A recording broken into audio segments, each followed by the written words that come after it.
नमस्कार मंडळी, प्रीताज किचनमध्ये तुम्हा सर्वांचे स्वागत आहे. तर मंडळी, आज आपण मस्त अशा मुगाचा हलवा बघणार आहोत मंडळी. तर त्यासाठी तुम्हाला मूग डाळ भिजवायची गरज नाही. तर एकदम सोप्या पद्धतीने तुम्हाला मी मूग डाळीचा हलवा सांगणार आहे. तर त्याच्यामध्ये मावा ॲड करायची गरज नाही किंवा तुम्हाला मूग डाळ भिजवायची देखील गरज नाही.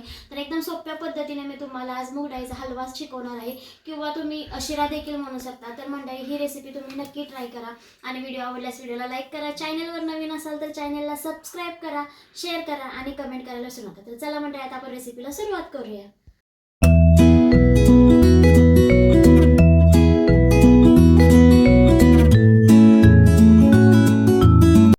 तर मंडळी, इथे मी 1 वाटी मूग डाळ घेतलेली आहे आणि मूग डाळ स्वच्छ धुवून घेऊन तिला चाळणीवर पसरून ठेवलेलं आहे.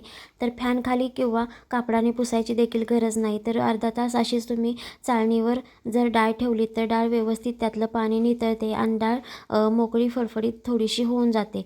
तर आता त्याच्यानंतर आपली डाळ थोडीशी मोकळी झाल्यानंतर मी कढई गरम करण्यासाठी गॅसवर ठेवलेले आहे आणि कढई गरम झाल्यानंतर त्याच्यामध्ये मी डाळ टाकून तिला सतत हलवत राहायचं आहे. तुम्हाला इथे दिसत आहे डाळ थोडीशी ओली होती, पण आपण जसे डाळ कढईमध्ये टाकल्यानंतर भाजून घेतलेली आहे तसा हळूहळू डाळीचा कलर देखील बदललेला आहे आणि डाळ एकदम मोकळी अशी देखील झालेली आहे.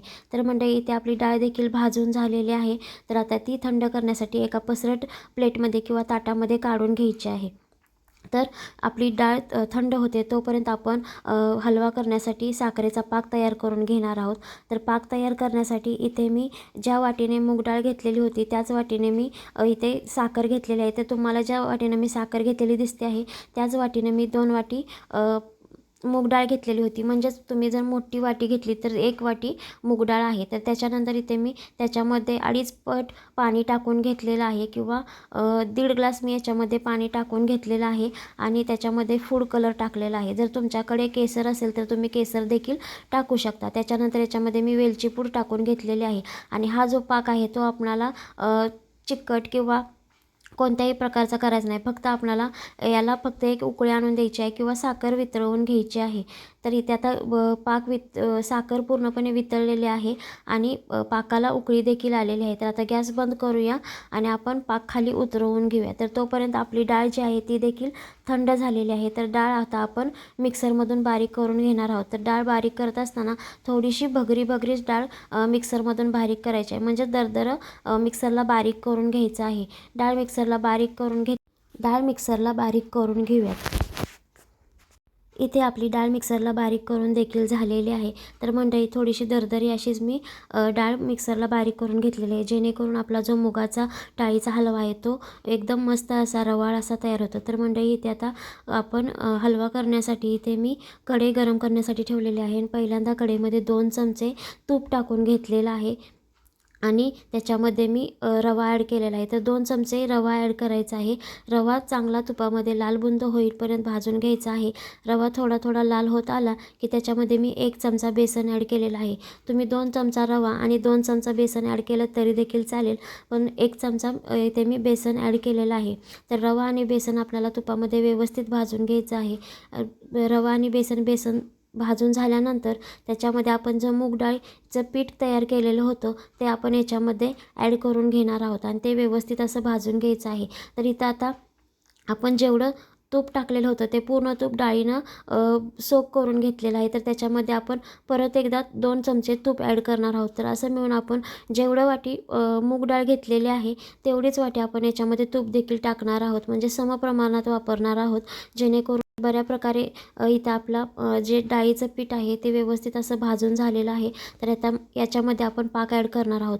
तर पाक ॲड करत असताना थोडाच ॲड करायचा आहे, जेणेकरून आपण तुपामध्ये मूग डाळ भाजलेली आहे आणि तूप आपलं जे आहे ते गरम आहे, त्यामुळे ते फसफसू नये, त्यामुळे त्याच्यामध्ये थोडंच आपण पाक ॲड करणार आहोत. तर मंडळी, असा थोडा पाक ॲड करून घ्यायचा आहे आणि मिक्स करून घ्यायचा आहे. आणि त्याच्यानंतर इथे मी सगळा आपण जो केलेला पाक आहे तो मिक्स करून घेतलेला आहे आणि याला सतत हलवत राहायचं आहे, जेणेकरून याच्या गाठी तयार होऊ नयेत. परत मी याच्यामध्ये 2 चमचे तूप ॲड करून घेतलेलं आहे. तर मंडळी, आता हे व्यवस्थित असं मिक्स करून घेऊया. तुम्हाला याच्यामध्ये ड्रायफ्रूट्स टाकायचे असतील तरी देखील तुम्ही टाकू शकता. तर मंडळी, इथे जो आपला मुगाचा हलवा आहे तो इथे तुम्हाला दिसत आहे थोडासा घट्टसर होत आलेला आहे. तर मंडळी 1-2 मिनटं याच्यावर झाकण ठेवून देखील तुम्ही शिजवून घेऊ शकता. तर इथे बऱ्यापैकी आता आपला मूग डाळीचा हलवा तयार होत आलेला आहे. तर आता याच्यावर झाकण ठेवून घ्यायचे आहे आणि 5 ते 10 मिनटं गॅस बंद करून याला असंच ठेवून द्यायचं आहे.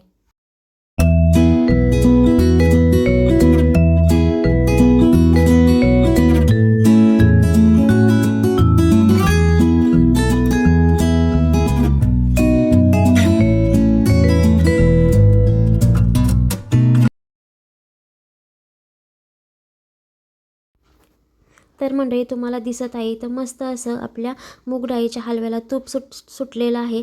तर मंडळी इथे आता मस्त असा आपला रवा टेक्स्चर असलेला मूग डाळीचा हलवा किंवा मूग डाळीचा शिरा तयार झालेला आहे. तर मंडळी आता हा आपण प्लेटमध्ये काढून घेऊयात. तर म्हणजे हा आता तुम्हाला दिसत आहे एकदम मस्त असा रवा टेक्स्चर असलेला आणि अजिबात चिकट न होणारा मूग डाळीचा हलवा तयार झालेला आहे. त्याच्यावरून थोडेसे असे ड्रायफ्रूट्स टाकायचे आहेत. तर मंडळी ही रेसिपी मूग डाळीच्या हलव्याची तुम्हाला कशी वाटते मला कमेंट करून नक्की सांगा. आणि व्हिडिओ आवडल्यास व्हिडिओला लाईक करा. चॅनलवर नवीन असेल तर चॅनलला सबस्क्राईब करा, शेअर करा आणि कमेंट करा.